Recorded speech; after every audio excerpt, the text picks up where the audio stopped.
Hello बच्चों, आपका स्वागत है मेरे YouTube चैनल पढ़ाई में कीजी पे। तो आज हम वर्कशीट करने जा रहे हैं क्लास 10 साइंस सब्जेक्ट की। वर्कशीट नंबर है 31 एंड ये 20 सितंबर की है, यानी कि मंडे की है। क्या तो ये light reflection and refraction chapter से लिया गया और ये टॉपिक है स्फेरिकल मिरर का। ठीक है, तो पहले हम थ्योरी पढ़ लेते हैं। तो कह रहे हैं let us consider a hollow sphere of glass if we cut a piece of if we cut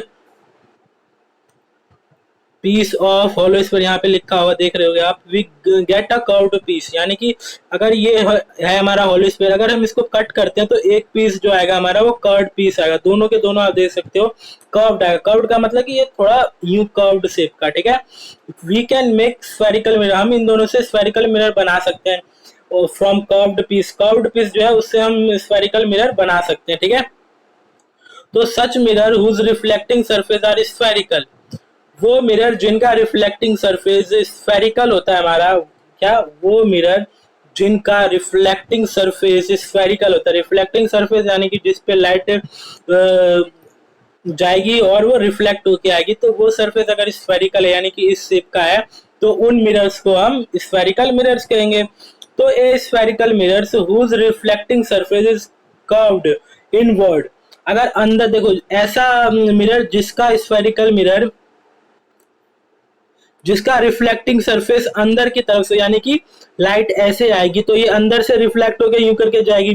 तो जिसका अंदर की तरफ से होगा और ये बाहर की तरफ से नहीं, कुछ नहीं है, तो बाहर मतलब अंदर की तरफ जिसका मतलब इनवर्ड की तरफ जिसका रिफ्लेक्टिंग सरफेस होगा उसको हम क्या कहेंगे, यहाँ पे लिखा हुआ कॉनकेव मिरर कहेंगे। और जिसका बाहर की तरफ से, यानी कि ये देखिए यहाँ पे इसका रिफ्लेक्टिंग सरफेस है, यानी कि जिसका आउटवर्ड रिफ्लेक्टिंग सरफेस है उसको हम क्या कहेंगे, कॉन्वेक्स मिरर। ठीक है, तो आपको मिरर समझ में आ गए होंगे।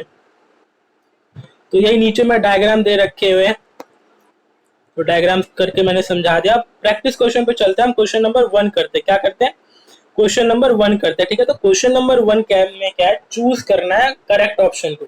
तो उसमें फर्स्ट क्वेश्चन क्या कह रहा है, ध्यान से सुनिएगा।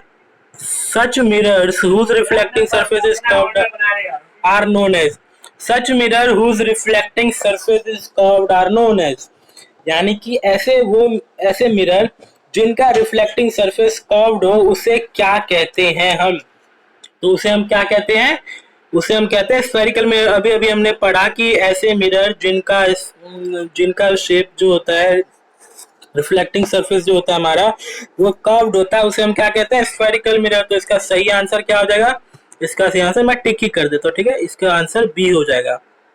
क्या बी, ठीक है, बी हो जाएगा इसका सही ऑप्शन। ये रहा, मैंने टिक कर दिया। ठीक है, बी हो जाएगा। अब मैं लिख भी देता हूँ यहाँ पे, नहीं छोड़ो। सेकंड क्वेश्चन क्या कह रहा है, the spherical mirror is a part of A sphere and sphere has a centre, this point is. तो ये पूछ रहा है कि जो स्फेरिकल मिरर होते हैं वो पार्ट होते हैं स्फीयर का, स्फीयर को ही कट करके हमने बनाया होता है। तो स्फीयर का सेंटर किसे हम कहते हैं, स्फीयर का जो सेंटर होता है उसको कहते क्या है, वो जो पॉइंट होता है तो उसको हम कहते हैं बच्चों सेंटर ऑफ कर्वेचर, यानी कि ए। ए इसका आंसर है ए। ठीक है, ए। ठीक है, इसका क्या था, ऊपर वाले का आंसर क्या था, ऊपर वाले का था बी। ठीक है, अब थर्ड क्वेश्चन पे चलते हैं। थर्ड ये कह रहा है straight line passing through the pole and the centre of the curvature of spherical mirror is. तो ये उस लाइन का नाम पूछ रहा है जो लाइन पास होती है थ्रू द पोल से and the curvature and the centre of curvature से। देखो पोल क्या होता है, जैसे ये मिरर है तो इसका जो यहाँ वाला पॉइंट होता है तो उसको हम क्या किस नाम से जानते हैं, पोल कहते हैं। ठीक है, तो पोल आपको समझ में आ गया होगा। तो वो ऐसी कौन सी लाइन है जो पास होती है पोल से एंड सेंटर ऑफ कर्वेचर से, तो ये लाइन होती है हमारी प्रिंसिपल एक्सिस। तो इसका सही आंसर क्या हो जाएगा, प्रिंसिपल एक्सिस, यानी कि इसका क्या आंसर हो जाएगा, इसका आंसर हो जाएगा ए। ठीक है, अब फोर्थ क्वेश्चन पे चलते हैं। तो फोर्थ क्वेश्चन क्या कह रहा है हमारा,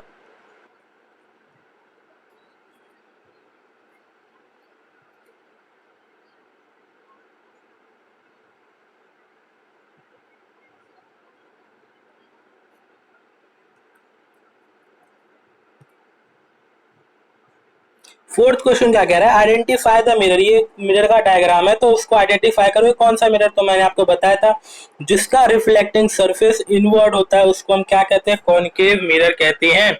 तो इसका सही आंसर क्या हो जाएगा, कॉनकेव मिरर। देखो आपको ऊपर में भी डायग्राम देखे भी समझाएगा तो उसमें भी यही है कॉनकेव मिरर। तो फोर्थ क्वेश्चन का आंसर क्या हो जाएगा, बी ऑप्शन। ठीक है, मैंने लिख भी दिया। अब क्वेश्चन नंबर 2 पे चलते हैं। अभी तक हमने क्वेश्चन नंबर 1 कर लिया, अब हम क्वेश्चन नंबर 2 पे चलते हैं। तो क्वेश्चन नंबर 2 क्या कह रहा है, राइट ट्रू और false for the following statement. ये 5 स्टेटमेंट है, उसको आपको बताना है कि ये ट्रू है या फॉल्स है। ठीक है, तो जो ट्रू होगा मैं उसके सामने टी लिख दूंगा और जो फॉल्स होगा उसके सामने मैं फॉल्स लिख दूंगा। ओके, तो पहला कह रहा है सच मिरर, ऐसे मिरर जिनका रिफ्लेक्टिंग सरफेस स्फेरिकल होता है, जिनका रिफ्लेक्टिंग सरफेस स्फेरिकल होता है उनको हम स्फेरिकल मिरर कहते हैं। क्या, जिनका ऐसे मिरर जिनका रिफ्लेक्टिंग सरफेस स्फेरिकल होता है आर कॉल्ड स्फेरिकल मिरर्स।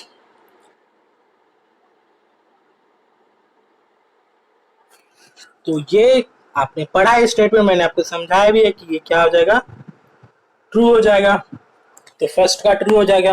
दूसरा, straight line passing through the pole, वो ऐसी स्ट्रेट लाइन जो कि पास होती है पोल से and the centre of curvature से स्फेरिकल मिरर की, उसे हम प्रिंसिपल एक्सिस कहते हैं। तो ये भी ट्रू, एकदम ट्रू है, तो ये भी ट्रू हो जाएगा।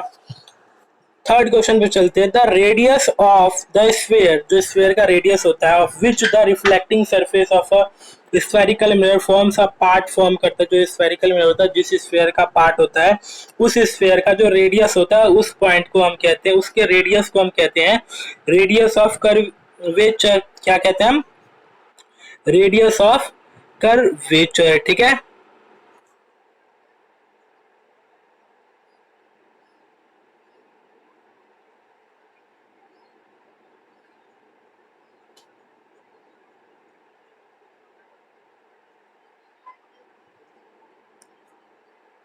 ठीक है, तो ये भी मैंने आपको पढ़ा दिया था, अभी आवाज चली गई थी, पता नहीं क्या हुआ था, तो फिर से आवाज आ गई है। तो थर्ड क्वेश्चन का जो होगा ये भी ट्रू होगा क्योंकि मैंने आपको स्टेटमेंट समझाई थी अच्छे से। अब फोर्थ क्वेश्चन पे चलते हैं। फोर्थ क्वेश्चन कह रहा है, अब फिफ्थ पे आ गए हम। तो फिफ्थ क्वेश्चन कह रहा है convex mirror is not a type of spherical mirror. अच्छा, फोर्थ रह गया, तो फोर्थ का है, जो फोर्थ बता रहा है कि प्लेन मिरर स्फेरिकल मिरर का क्या पार्ट हो, प्लेन मिरर क्या स्फेरिकल मिरर होता है, तो इसका ऑप्शन है फॉल्स।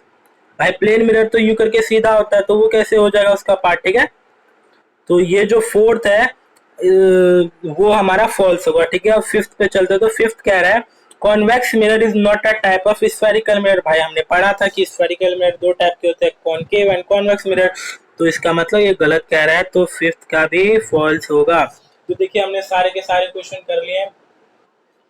ठीक है, तो आशा करता हूँ आपको समझ में भी आया होगा और अच्छे से दिख भी रहा होगा।